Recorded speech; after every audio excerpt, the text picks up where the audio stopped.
صباح الفل والتفاؤل والجمال على كل متابعين القناة. زهقانين بقى النهاردة بصراحة، قلنا هنطلع الفلافل اللي احنا عاملينها في البيت. انتوا زي ما انتوا شايفين انا بحطها في درج التلاجة من تحت. ثواني بس اطلعها. واو، بصوا شايفين، بصوا الجمال. الزيت على النار، يلا بينا عشان بصوا الزيت اهو. نقول بقى بسم الله الرحمن الرحيم كده. انا طبعا مش عايزاها تطلع مني ايه، هي طبعا طالعه زي ما انتوا شايفين مهريه، بس اول ما تتحط في الطاسه بصوا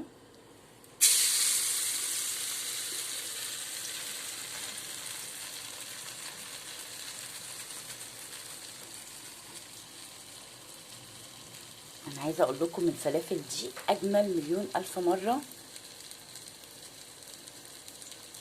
من الفلافل الجاهزه اللي هي بتاعت بره.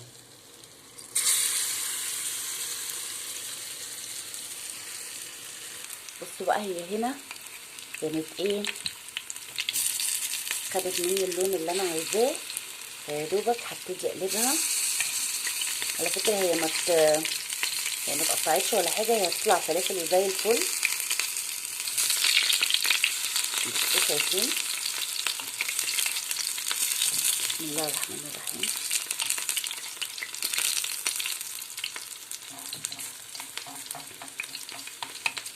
بصوا اقلب بس دي عشان مضايقاني.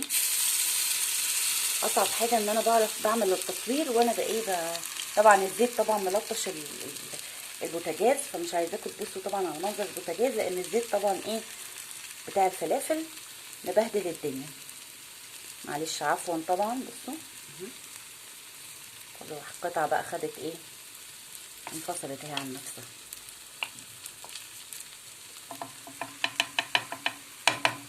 مش عايزه اقول لكم بقى وصفه جديده وجميله بجد فعلا، سندوتش جبار هيتعمل النهارده، رائع وجديد من نوعه.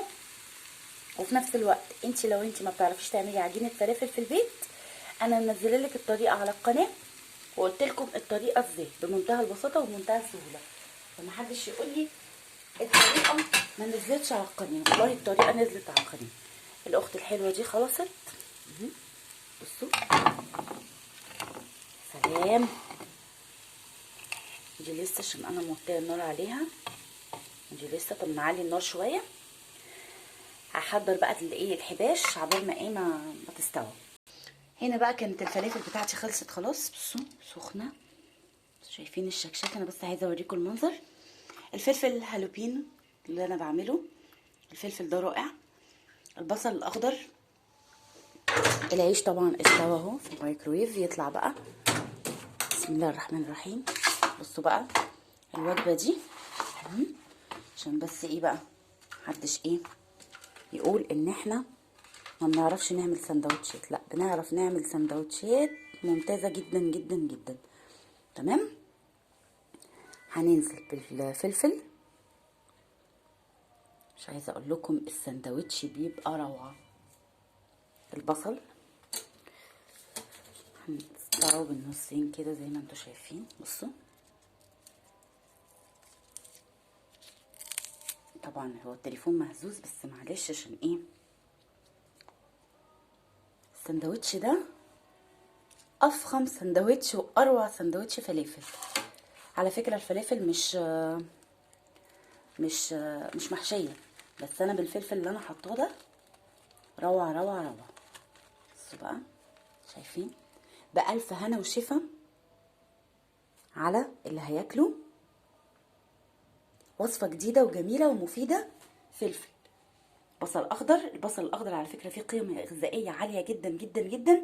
صباحكم فل وتفاؤل. ما تحتاريش لو انت عندك ولادك وهيروحوا المدرسه، ممكن تحطي الفلفل ده مع ومش شرط يكون حراق، يعني ممكن يكون فلفل عادي مع الفلافل ومن غير البصل. ممكن تحطي العيدان بس بتاعت البصل، مش لازم الراس. الراس هنا بيبقى فيها الريحه نفاحه قوي، يعني بتبقى قويه جدا في الروست. يعني انت ممكن تستبدلي بالعروش بتاعته تحطها لهم في السندوتشات. كل سنه وانتم طيبين، صباحكم تفاؤل وخير، وما تنسوش اللايك وما تنسوش تكتبوا كومنت جميل زيكم. اشوفكم على خير، والسلام عليكم ورحمه الله وبركاته.